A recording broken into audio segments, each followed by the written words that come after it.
Hello friends, I hope आप लोग ठीक होंगे और पढ़ाई कर रहे होंगे। मेरी तबीयत अभी भी सही नहीं है। ज़ुकाम, नज़ला, बुखार चल रहा है। बट फिर भी मैं वीडियोस बना रहा हूँ क्योंकि आप मेहनत से पढ़ रहे हैं तो मैं भी मेहनत से पढ़ाने की कोशिश कर रहा हूँ। तो ये सॉल्ट पेपर्स की सीरीज़ का 14th पेपर है। 13 पेपर हम इससे पहले कर चुके हैं और ये 8 अगस्त शिफ्ट थर्ड 2017 टीयर 1 का पेपर है। तो चलिए स्टार्ट करते हैं इसको सॉल्व करना। 76-77 क्वेश्चंस, एरर डिटेक्शन के questions. My elder son deals with spare parts and manages his bread and butter. Bread and butter का मतलब रोज़ी रोटी। तो कहना क्या चाह रहा है कि स्पेयर पार्ट्स में वो जो है मेरा मतलब उसका काम स्पेयर पार्ट्स का काम है और वो उसी से अपनी रोज़ी रोटी चलाता है। तो जब आप किसी चीज़ को बाय या सेल करते हैं, प्रोफेशन आपका वो होता है, तो डील्स विद नहीं आता है वहाँ पर डील्स इन आता है, phrasal verb. To buy, deals in का मतलब है to buy and sell particular goods as a business. किसी चीज़ को, किसी पर्टिकुलर गुड को या सामान को बेचना या ख़रीदने को क्या कहते हैं? डील्स इन कहते हैं। फिर है डील विद। एक्चुअली जो है वो उसका मतलब है कि आप कोई एक्शन लेते हैं या कोई काम करते हैं, कोई सॉल्व करते हैं प्रॉब्लम को। डील विद स्ट्रिक्टनेस या you have to deal with this problem. तो उसमें आप जब किसी सिचुएशन को हैंडल कर रहे होते हैं तब उसको डील विद वहाँ पर इस्तेमाल हो सकता है। यहाँ पर क्या होगा? Deals in. तो एरर किस में थी? फर्स्ट पार्ट के अंदर थी। एक कमेंट था इसके बीच में कि सर आप आर्टिकल ना लगाया करें। तो होता है जब सोचने में कोई या किसी और आवाज़ को निकालता है तो मैं भी कभी कभी आ बोलता हूँ। तो आज चलिए कंट्रोल करता हूँ उस चीज़ को, नहीं करूँगा। ठीक है, बड़े अच्छे अच्छे कमेंट्स आते हैं, मज़ा आता है पढ़ने में। फिर है 77th question. Sneha was accused for murder of her husband but the court found her not guilty and acquitted her. Sneha पे आरोप लगा था अपने हस्बैंड के मर्डर का, लेकिन कोर्ट ने उसे गिल्टी नहीं पाया और उसको छोड़ दिया। तो अक्यूज्ड, यहाँ पर ये प्रीपोजिशन रिलेटेड एरर है। अक्यूज्ड फॉर नहीं होता है, अक्यूज्ड ऑफ होता है। O F. You are accused of, again आ बोल दिया। You are accused of robbery, you can be accused of murder, you can be accused of embezzlement। तो accused of आएगा यहाँ भी एरर जिसमें फर्स्ट पार्ट के अंदर है। फिर है फिल इन द ब्लैंक्स आपको बताने हैं। My sister's marriage passed dash peacefully. अब यहाँ पर आपको बताना है, बेसिकली फ्रेजल वर्ब का क्वेश्चन है। तो थोड़ा सा ये अच्छा खासा टिपिकल हो जाता है अगर नहीं पता है आपको तो देखिए, पास अवे का मतलब क्या होता है? पास अवे का मतलब मरना होता है, डाई, टू डाई। तो पास अवे नहीं। पास बाई, आप किसी चीज़ के पास से गुजर जाते हैं तो you pass by a lake, you pass by a shop. तो पास बाई नहीं होता। पास आउट का मतलब है जब आप बेहोश हो जाएं, बिकम अनकॉन्शियस हो जाएं, या आप किसी कॉलेज से पास आउट होते हैं, या आर्म्ड फोर्सेस से इनिशियल ट्रेनिंग के बाद जो ऑफिसर्स होते हैं या सिपाही होते हैं वो पास आउट होते हैं। तो पास आउट नहीं, इसके लिए पास ऑफ होगा। Passed of. पास्ड ऑफ का मतलब कोई चीज़ कंक्लूड हो जाए, ख़त्म हो जाए, यूजुअली इन अ सेटिस्फैक्ट्री वे। मतलब अच्छे तरीके से कोई चीज़ कंप्लीट हो जाए तो उसको क्या कहते हैं? पास ऑफ होना। तो आपको ये याद रखना पड़ेगा, पास अवे कहाँ पर इस्तेमाल होगा, पास बाई कहाँ पर इस्तेमाल होगा, पास आउट कहाँ पर इस्तेमाल होगा। फिर है there are dash books on computer science in your school library so you need to purchase them from the market. क्या, अब आप ये बताइए कि बुक्स जो हैं, बुक्स क्या हैं? बुक्स को आप काउंट कर सकते हैं तो लिटिल तो नहीं आना वहाँ पर। अ फ्यू, फ्यू और द फ्यू में डिफरेंस देखना है। तो आप इससे अंदाज़ा लगा सकते हैं कि कम है, इतनी कम है कि आपको क्या करना पड़ेगा, मार्केट जाना पड़ेगा परचेज करने के लिए। तो इतनी कम है का मतलब फ्यू आप यहाँ पर इस्तेमाल करेंगे। फ्यू का मतलब क्या होता है, जब हम फ्यू इस्तेमाल करते हैं इसका मतलब होता है हार्डली एनी, या बिल्कुल ना के बराबर है, तभी जो है बिल्कुल मार्केट में जाके परचेज करना पड़ेगा। There are a few books, तो अ फ्यू बुक्स का मतलब कुछ बुक्स हैं, थोड़ी बहुत हैं, कम हैं लेकिन थोड़ी बहुत हैं। और जब हम देर आर फ्यू बुक्स का मतलब है कि हार्डली एनी, मुश्किल से कोई किताब है और वो बहुत ही ज़्यादा इंसफिशिएंट।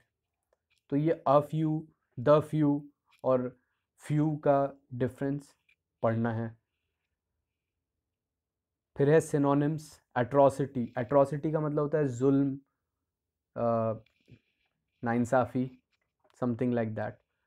तो इसमें डिफ़िकल्टी नहीं। शाई का मतलब तो शर्म जिसको आती है बहुत ज़्यादा, शाई नेचर। ग्लूमी का मतलब उदास। बर्बैरिटी ही होता है कि बर्बर, या हिंदी में भी बर्बर, हम बर्बर हत्या की या बर्बर बर्ताव किया, तो बारबैरिटी, एट्रोसिटी, इस सिनोनिम्स हैं। मैं कोशिश कर रहा हूँ कंट्रोल करने की, लेकिन वो थोड़ा सा कंट्रोल नहीं भी होता है कभी कभी, क्योंकि इंसान की आदत कोई चीज़ बन जाए तो बड़ी मुश्किल से छूटती है। प्रोक्रेस्टिनेट, प्रोक्रेस्टिनेट पहले भी शायद आया हुआ है कहीं। तो प्रोक्रेस्टिनेट का मतलब जब हम किसी चीज़ को डिले करते हैं, the art of delaying is called as procrastination. टालते रहते हैं किसी चीज़ को, तो प्रोक्रेस्टिनेट करना कोई अच्छी हैबिट नहीं है। अच्छे काम में प्रोक्रेस्टिनेशन नहीं होना चाहिए। तो डीले, डिसीव का मतलब धोखा देना। डिबेस का मतलब किसी चीज़ को ख़राब करना, डिग्रेड करना, उसकी क्वालिटी को कम करना। डाइवर्ट का मतलब तो समझते हैं, डाइवर्जन, किसी चीज़ से किसी चीज़ की डायरेक्शन को चेंज करना। फिर है रॉकस। रॉकस का मतलब है बहुत ही डिस्टर्बिंगली हार्श या लाउड नॉइज़ प्रोड्यूस करना, परेशान हो जाए जिससे कोई। तो इसके कंपैरिजन में हॉर्स का ये सिनोनिम ही है। हॉर्स का मतलब कोई चीज़ रफ़ या हार्श साउंड है, तो ये तो सिनोनिम है, एंटोनिम नहीं हो सकता। टॉरेंट का मतलब बहुत तेज़ कोई बहुत तेज़ बहाव से कोई चीज़ बह रही है तो वो टॉरेंट कहलाती है। A strong and fast moving stream of water और other liquid is called as torrent. Jarring का मतलब कोई चीज़ का बहुत ही अनप्लेजेंट या डिस्टर्बिंग इफेक्ट हो, तो वो भी नहीं आएगा। डुलसेट इज़ एंटोनिम, क्योंकि जैसे रॉकस का मतलब कोई बहुत ही हार्श और लाउड नॉइज़ होता है, डुलसेट का मतलब होता है soft and pleasant to listen to. कोई चीज़ सॉफ्ट हो, प्लेजेंट हो सुनने में, मेलोडियस हो, मेलोडी हो उसके अंदर, कोई अच्छा सा गाना हो, समथिंग लाइक किशोर कुमार या रफ़ी, या आज के दौर में कहते हैं फॉर एग्ज़ाम्पल अरिजीत या इस तरह के सिंगर्स का, तो वो डुलसेट है। तो रॉकस का अपोजिट हो जाएगा। फिर है प्रेडिलिक्शन। प्रेडिलिक्शन का मतलब होता है किसी चीज़ को आप लाइक करते हैं, प्रेफर करते हैं। तो कौन सा वर्ड, इंक्लिनेशन, तो इसका क्या हो गया, सिनोनिम हो गया। एंड्योरिंग का मतलब कोई चीज़ बहुत दिनों तक चल पाए, तो एंड्योर कर पाए, तो उसका भी नहीं। डोमिसाइल, तो वर्ड ऐसे भी कॉमन है, आप डोमिसाइल फॉर्म्स भरते हैं तो कहीं के आप अ, स्थानीय निवासी होते हैं। तो एनमिटी ही इसका एक तरह से एंटोनिम बन सकता है कि कोई चीज़ पसंद करते हैं और किसी चीज़ से आप नफ़रत करते हैं, किसी चीज़ से आपकी दुश्मनी है। फिर है ईडियम्स, फ्रेजेस। अ वाइल्ड गूस चेज़, बहुत सिंपल सा है कि वाइल्ड गूस चेज़ को हम कहते हैं, बहुत कॉमन सा ईडियम है। यूजलेस सर्च हो, अनफ्रूटफुल वेंचर को हम जो है वाइल्ड गूस चेज़ कहते हैं। फिर है a moot point. A moot point is something, एक ऐसा पॉइंट जिस पे डिस्प्यूट है, कंट्रोवर्सी है, तो अ मूट पॉइंट। तो ये मूट कोर्ट, अगर जो आप में से लॉ बैकग्राउंड के उनके लिए तो बहुत ही आसान है इसको समझना। मूट कोर्ट्स होते हैं और लॉ में प्रैक्टिस कराई जाती है। मूट कोर्ट्स में मतलब बिल्कुल कोर्ट की प्रोसीडिंग्स को मॉक किया जाता है, बिल्कुल जैसे मॉक टेस्ट में। आप मॉक मतलब मजाक नहीं, मतलब उसको कॉपी किया जाता है। जैसे हम मॉक टेस्ट में हम रियल टेस्ट को प्रिपेयर करने के लिए एक मॉक ड्रिल कर रहे होते हैं, उसी तरह से लॉयर्स को ट्रेन कराने के लिए मूट कोर्ट कराए जाते हैं। एग्रीएबल तो अलग ही हो गया बिल्कुल, अनक्लियर, नहीं, doesn't make sense. Unknown doesn't make sense. फिर है improve the bracketed part of each sentence. The chairman appointed her as a secretary as she is efficient. अब इस क्वेश्चन में ज़्यादातर लोग कहेंगे, और मैं भी कहता था, कि मैं तो देखते ही इसमें ये लगाता कि अपॉइंट के साथ जो है एज नहीं आ सकता है, इसलिए जो है अपॉइंटेड हर अ सेक्रेटरी ऑप्शन हो जाता. बिल्कुल हो जाता है, हमें बुक में जो बताया गया. लेकिन मैंने इसको वेरीफाई किया तो मैंने देखा कि कैम्ब्रिज और ऑक्सफोर्ड की डिक्शनरीज़ में ऑनलाइन वहाँ पर ये चीज़ मेंशन की हुई है कि एज भी हम इस्तेमाल कर सकते हैं अपॉइंट के साथ. तो उस हिसाब से ऑप्शन 4 होना चाहिए. किरण की बुक में मैंने देखा सॉल्यूशन, तो उसमें लिखा हुआ है फोर्थ ऑप्शन, कि हम वैसे यूज़ नहीं करते हैं लेकिन हम कभी कभी यूज़ कर भी लेते हैं अपॉइंट के साथ as. Neetu Singh volume first में, और आई थिंक शायद एसपी बख्शी में भी यही लिखा हुआ है एडवर्ब वाली एक्सरसाइज में, कि अपॉइंट के साथ जो है एज नहीं आता है. तो उस हिसाब से होना चाहिए फर्स्ट. कैम्ब्रिज और ऑक्सफोर्ड कह रही हैं कि ठीक है, नहीं भी इस्तेमाल होता है लेकिन हो भी जाता है, तो उस हिसाब से ऑप्शन होना चाहिए फोर्थ. अब आप लगा लीजिएगा कि कहाँ से सही करना चाहते हैं. अगर मुझे ये रूल अब समझ में क्लियर आ रहा है तो मैं तो 4 लगाऊंगा, क्योंकि मैं चैलेंज करूंगा फिर उस क्वेश्चन को. भले ही रिस्क लेना होगा, लेकिन लेंगे हम. जब चैलेंज में डाल देंगे ये चीज़ कि कैम्ब्रिज और ऑक्सफोर्ड की डिक्शनरीज ये कह रही हैं, तो एसएससी को मेरे हिसाब से मानना चाहिए. तो ऐसे क्वेश्चन को तो मुझे लगता है फिर बेनिफिट टू ऑल देना चाहिए. देख लीजिएगा. फिर है I wish I was a Superman. तो जहाँ भी विश होता है तो हमने एक रूल पढ़ा हुआ है, सिंपल सा क्वेश्चन बन जाता है. वर आता है, वॉज नहीं आता, भले ही आप सिंगुलर बात करें या कोई भी बात करें. तो I wish I were a Superman, जहाँ पर विश आ गई, कोई विश है, कोई चाहत है, इमेजिनेशन आप कर रहे हैं. फिर है one who is honourably discharge from service. जो ऐसा इंसान जो ऑनरेबली डिस्चार्ज कर दिया गया, उसे क्या कहते हैं? उसे कहते हैं एमिरेटस. ये मुझे इसलिए भी पता है कि यूनिवर्सिटी लाइफ में हमारे कई यूनिवर्सिटी में हमारे प्रोफेसर्स हैं जो उनकी एक्सपीरियंस और उनको रिस्पेक्ट देते हुए उनको प्रोफेसर एमिरेटस का स्टेटस अलग से मिला हुआ है. तो एमिरेटस का मतलब ये है कि वो रिटायरमेंट के बाद भी उनको ऑफिस में, सॉरी, उनको डिपार्टमेंट में एक स्पेस मिला हुआ होता है. वो आते हैं, वो स्टूडेंट्स को पढ़ाते भी हैं, वो लेक्चर्स भी लेते हैं. तो एमिरेटस को वैसे मतलब एमिरेटस का one who is honourably discharge from service, honourably discharge किया गया, तो एमिरेटस इसके लिए वर्ड है. बेलिजरेंट का मतलब जो लड़ते हैं या लड़ाकू नेचर होता है, वो बेलिजरेंट है. ट्रुआंट एक ऐसा बच्चा जो कि who stays away from school without leave और एक्सप्लेनेशन, बगैर बताए बगैर परमिशन लिए जो है एब्सेंट हो जाए. Mercenary somebody who fights for money, किसी के लिए भी लड़ रहा है. फिर a perception without objective reality. एक परसेप्शन विदाउट ऑब्जेक्टिव रियलिटी, जिसकी कोई ऑब्जेक्टिव रियलिटी ना हो, उसको हेलुसिनेशन कहते हैं. अब कुछ लोग कंफ्यूज हो सकते हैं कि इसको इल्यूजन क्यों ना कहा जाए. देखिए, इल्यूजन जो है बेसिकली किसी चीज़ के रॉन्ग या मिस इंटरप्रिटेशन के को कहते हैं. जैसे आपको कोई चीज़ है और आपको कुछ और लग जाए. आपको दूर से जो है घोड़ा जो है आपको गधा देखे फॉर एग्जांपल, या वाइस वर्सा, तो वो इल्यूजन है.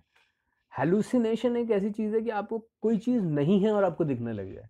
फॉर एग्जांपल कोई आदमी नहीं है और आपको दिखे कोई आदमी वहाँ पर, तो वो क्या कहलाएगा? हेलुसिनेशन कहलाएगा. और इल्यूजन क्या है? कुछ का कुछ दिखना, कुछ है और कुछ और दिख जाए. तो ये डिफरेंस है. मतलब उसकी कोई ऑब्जेक्टिव रियलिटी नहीं होती उस परसेप्शन की. हेलुसिनेशन इंसान के दिमाग में केमिकल इम्बैलेंस की वजह से, मेंटल इलनेस की वजह से उसको कुछ का कुछ दिखाई देने लग जाए. मतलब कुछ का कुछ, क्या कोई चीज़ है नहीं तब भी दिखाई देने लग जाए, तो वो हेलुसिनेशन है. सिनिसिज्म मतलब आप सिनिक हैं, हर चीज़ में आपको लगता है कि कोई झोल है, तो सिनिसिज्म है. ऑप्टिमिज्म, पॉजिटिव एटीट्यूड ऑप्टिमिज्म कहलाता है. सॉरी, खांसी हो रही है तो आ ही गई. फिर है 90, एंग्जाइटी, बिलीव, हाइट, पिटी. तो पीटी की स्पेलिंग गलत है, ई आई नहीं होती है, आई ई होती है। पीटी का मतलब the quality of being religious और रेवरेंट, आपकी आस्थावादी होना या धार्मिक होने को पीटी कहते हैं। बाकी सब की स्पेलिंग सही है। फिर आपको बताना है इनमें से किसकी स्पेलिंग गलत है। तो एडमिटेड में सिंगल टी नहीं होता, डबल टी होता है, एडमिटेड। बाकी बेनिफिटेड, ऑफर्ड, मैरिड सब सही है। ठीक है, तो एरर किस में है, इनकरेक्टली स्पेल्ड कौन सा है, फर्स्ट। फिर है पैराजम्बल्स, किसी ने कहा था जूम आउट कर लीजिएगा, तो चलिए जूम आउट करने की कोशिश करते हैं, लेकिन इतना ही जूम आउट कर सकता हूँ, इससे छोटा नहीं हो सकता, सॉरी। तो थोड़ा सा बर्दाश्त करना पड़ेगा। अब आप देखिए इसमें क्या क्या कर सकते हैं, जो मैं बार बार कहता हूँ कि एक तो स्टार्टिंग क्यू से नहीं हो सकती, ठीक है, एस से नहीं हो सकती, क्यू से नहीं हो सकती, एस से नहीं हो सकती, चलिए उससे तो कुछ पता चला नहीं। क्यू सब में लास्ट में आ रहा है, एक चीज़ तो ये क्लियर हो गई, क्यू तो लास्ट आएगा ही, ठीक। अब आपको बाकी तीन की आपको सिचुएशन बतानी है, तो देखिए अगर गौर से आप पढ़िए, granted political defection is increasingly less an act of ideological defence than one of pure opportunism, ठीक है, ग्रांटेड है एक तो, ग्रांटेड ऑल्सो, तो पी के बाद एस दिख रहा है, अब देख लीजिए पी के आज एस किस ऑप्शन में है, पी के जस्ट बाद एस जो है इन दो ही ऑप्शंस में है, यहाँ तो एस पी उल्टा ही हो जा रहा है, यहाँ पी और एस के बीच में आर आ जा रहा है, तो इट डजेंट मेक सेंस। अब यहाँ पर देख लीजिए कि पी एस आर होगा या आर पी एस होगा, पी एस आर होगा या आर पी एस होगा, तो पी से स्टार्टिंग आपको लग रही है, ग्रांटेड से पहले। अब ब्लैंकेट बैन ऑन डिफेक्शन आपको आप देखें तो ये इंट्रोडक्टरी स्टेटमेंट सा लग रहा है कि हाँ यहाँ से बात शुरू होती है कि बैन ऑन डिफेक्शन के बारे में बात हो, क्या है मतलब उसको नहीं होना चाहिए, वो डेमोक्रेसी को वीकन करेगा रेदर देन स्ट्रेंथनिंग डेमोक्रेसी, ठीक है। तो आर के बाद पी, पी के बाद एस, आर पी एस, तो फर्स्ट ऑप्शन ही यहाँ पर आता है। आपको आप तीन में ही देखना था क्योंकि क्यू का तो आपको पता है कि वो तो लास्ट में ही आना है, ठीक है। तो यहाँ पर ग्रांटेड से पहले जो है वही R is the opening statement लग रहा है, वहाँ से बात शुरू होती हुई दिख रही है, तो इसलिए। फिर है as a difficult as it may be to recognise what is inside us. अब यहाँ पर क्या है, क्यू से स्टार्टिंग नहीं हो सकती और एस से स्टार्टिंग नहीं हो सकती, दिस विल, तो व्हाट दिस से पहले दिस को एक्सप्लेन भी तो करना पड़ेगा, whatever the issues might be once you have discovered them, तो इश्यूज़ से पहले बताना भी तो पड़ेगा किन चीज़ों के बारे में बात हो रही है जो इश्यूज़ इमर्ज करेंगे। तो यहाँ पर एस से स्टार्टिंग नहीं हो सकती, तो एस से स्टार्टिंग नहीं हो सकती, तो दो ऑप्शन तो ऐसे ही कट गए। अब आप तुक्का भी मारेंगे तो 50% तो आपके सही होने के चांसेस हैं ही हैं। अब आप देख लीजिए कि अच्छा दोनों आर से स्टार्ट हो रहे हैं, तो आपको पता चल गया R is the opening statement, ठीक, R is the opening statement. फिर आप देखिए कायदे से आर और पी एस दोनों में साथ आ रहा है, तो पी एस तो साथ ही आना है। अब ये देख लीजिए कि क्यू सेकंड पोजीशन पे आएगा या क्यू लास्ट में आएगा, इतना आपको चेक करना है बस। तो अब इस सेंटेंस को आप जब पढ़ें कायदे से, क्यू जो है वो पूरा देखिए, आर से स्टार्ट करिए, we need to recognise our reaction to the other person as a mirror of something in our selves, ठीक है। हमें रिएक्शन को, अपने रिएक्शन को ऐसे महसूस करना चाहिए कि ये जो है हमारे अंदर कोई प्रॉब्लम है, कुछ हमारे अंदर कुछ है, as a mirror of something in our self, ठीक। फिर आर के बाद मैं पी को ले जाता हूँ, for example as difficult as it may be to recognise what it is inside us. हाँ पहले यही बात हो रही है ना कि mirror of something in our self, तो ये मेक सेंस कि as difficult as it may be to recognise what it is inside us that is making us responsible negativity, that is the path towards forgiveness, ठीक। whatever the issues might be, once you have discovered them, you can work on forgiving yourself. और जब आपने forgive कर सकते हैं, path of forgiveness है, आप अपने को भी माफ़ कर पाएंगे, दूसरे को भी माफ़ कर पाएंगे. फिर है वॉट एवर द इशूज में, once you have discovered them you can work on forgiving yourself. This will automatically change your relationship with the other person and you will feel much better. और इससे जो है relationship, तो Q जो है वो result सा लग रहा है, तो इसलिए last option is the most appropriate option. ठीक है, अदरवाइज इससे एस स्टार्टिंग में नहीं हो सकता, तो आपके दो ऑप्शन तो वैसे ही कट रहे थे. तो 50% प्रोबेबिलिटी तो सही करने की आपकी वहीं बन रही है, अगर आप थोड़ा सा भी इसको गौर से देख सकें. और फिर पी एस दोनों में आ रहा है, तो आपके लिए थोड़ा और आसान हो गया काम. बस आपको ये चेक करना था कि क्यू जो है वो सेकंड में आना चाहिए या क्यू जो है लास्ट में आना चाहिए. तो क्यू एक तरह से रिजल्ट है पूरे की पूरी प्रोसेस का, सारे सेंटेंसेस के बाद, तो उसके बाद ही आना मेक सेंस. फिर है after driving doctor Bose to the hospital he dropped him at his guest house. तो after being driven to the hospital, after being, he was driving okay. इसको कहने का ही वॉज बीइंग, अब कौन कौन सा हम काट सकते हैं पहले ये देखिए. After he had driven to the he had dropped him, नहीं, क्योंकि आफ्टर ड्राइविंग के साथ ही हैड ड्रिवन नहीं हो सकता, तो ये कट गया. आफ्टर ही वॉज ड्राइविंग में नहीं हो सकता. After doctor Bose was being, इस तरह से कुछ आ सकता था. फिर है doctor Bose was being driven to the hospital first and then he was being, तो बीइंग दो बार तो है नहीं वहाँ पर आईएनजी, तो इसलिए वो भी ऑप्शन नहीं. इसमें ऑप्शन फर्स्ट ही आप गौर से देखें, after being driven to the hospital, तो ड्राइविंग की जगह पे तो बीइंग ड्रिवन हो गया. डॉक्टर बोस वॉज ड्रॉप्ड, तो he dropped him, simple past का वो है, तो he doctor Bose was dropped at his guest house. इसमें ज़रूरी नहीं कि हिम के बारे में बताया ही जाए, डॉक्टर बोस के बारे में बता के काम चल सकता है. तो फर्स्ट ऑप्शन ही आप एलिमिनेट करके भी ला सकते हैं. फिर है I said to my friends let us go to a picnic for a change. तो यहाँ देखिए आप, आई आस्क्ड नहीं, I asked my friends to go for a picnic for a change. I asked my friends if they would go. I suggested ही है इस case में, let us do this thing, तो सजेस्ट कर रहे होते हैं हम. आई suggested to my friends that we should go for a picnic we should go to a picnic for a change. तो आप सजेस्ट ही कर रहे होते हैं लेटेस्ट में. फिर literature is a dash through which a person conveys his ideas towards और protest dash different norms of society. The words that deal with a dash issue are of particular importance in literature. They are dash with a particular purpose in dash.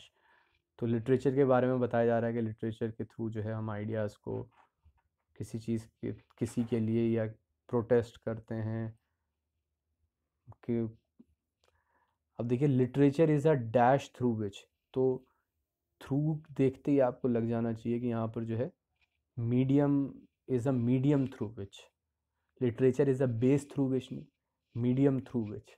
Medium के through कोई चीज़ आती है ना, तो through which a person conveys his ideas towards, किसी चीज़ के बारे में, और protest against different norms of society. और प्रोटेस्ट करता है या तो किसी चीज़ के फेवर में लिखता है या प्रोटेस्ट कर रहा होता है उसके अगेंस्ट. 97 का जो है फर्स्ट अगेंस्ट हो जाएगा. फिर the words that deal with a dash issue are of particular importance in literature. तो words that deal with a broad issue नहीं, इनसेंसिटिव इशू नहीं, इनसेंसिटिव इशू का कोई इंपॉर्टेंस क्या है. इकोनॉमिकल इशू, इकोनॉमिक्स भी इतनी इंपॉर्टेंट नहीं, मॉरल इशू ही मॉरल इश्यूज ही होते हैं कि क्या चीज़ सही है क्या चीज़ गलत है। तो the words that deal with a moral issue are of particular importance in literature. They are what? They are founded, broad, तो दोनों तो ये तो कट जाएंगे, दे आर रिप्रेजेंटेड नहीं, दे आर रिटन। लिटरेचर जो है बेसिकली रिटन चीज़ को कहते हैं। स्पोकन लिटरेचर, पोइट्री, ये सब भी लिटरेचर में आता है, लेकिन ये स्पोकन लिटरेचर कहलाता है। तो लिटरेचर बेसिकली लिखित फॉर्म को समझा जाता है, मतलब लिखित में पोएम आ रही है रिटन में, या रिटन में जो है आपका नॉवेल्स, शॉर्ट स्टोरीज, ये सब। तो they are written with a particular purpose in hand, in all, in mind. तो यहाँ पर पर्टिकुलर पर्पज इन माइंड, कुछ दिमाग से सोच के लिखा जाता है, और इन तरह के वर्ड्स को जो है they are written with a particular purpose in mind. तो यहाँ पर क्या हो गया, माइंड ही, थर्ड ऑप्शन ही मेक्स सेंस। तो इस तरह से हमने एक और पेपर सॉल्व किया। आई होप आपको ये पेपर समझ में आया होगा, और इसमें से ज़्यादातर क्वेश्चंस आप लोग खुद भी कर पाए होंगे, और जो नहीं कर पाए होंगे उन पे जो मैंने थोड़ा बहुत एक्सप्लेन करने की कोशिश की है उससे आपको मदद मिली होगी। और आप ये सीरीज़ करते जाएंगे तो आप खुद भी देखेंगे कि आपके अंदर काफ़ी इम्प्रूवमेंट आ रहा है, आपके स्कोर में भी इम्प्रूवमेंट आएगा धीरे धीरे। इसीलिए एमबी पब्लिकेशंस को ज़्यादातर सेलेक्टेड स्टूडेंट्स पे रिकमेंड करते हैं, क्योंकि ये पर्सनल एक्सपीरियंसेस के बेस पे ही है कि एमबी पब्लिकेशन टाइप की बुक टीयर 1 टीयर 2 में काफ़ी मदद करती है, क्योंकि प्रीवियस ईयर के पेपर्स से या तो एग्जैक्टली भी क्वेश्चंस या उसी फॉर्मेट में बहुत सारे क्वेश्चंस आते हैं। तो अगर आपने प्रीवियस ईयर के पेपर्स अच्छे से समझ के किए हुए हैं, खाली रटा नहीं है उन्हें, तो आप काफ़ी हद तक जो है अपने मेन एग्ज़ाम में, रियल एग्ज़ाम में आप अच्छा परफॉर्म कर सकते हैं। तो इसी नोट के साथ कि आप पढ़ाई करते रहिए, सेल्फ स्टडी को कंटिन्यू रखिए। मैं अभी के लिए I am signing off. Goodbye and take care.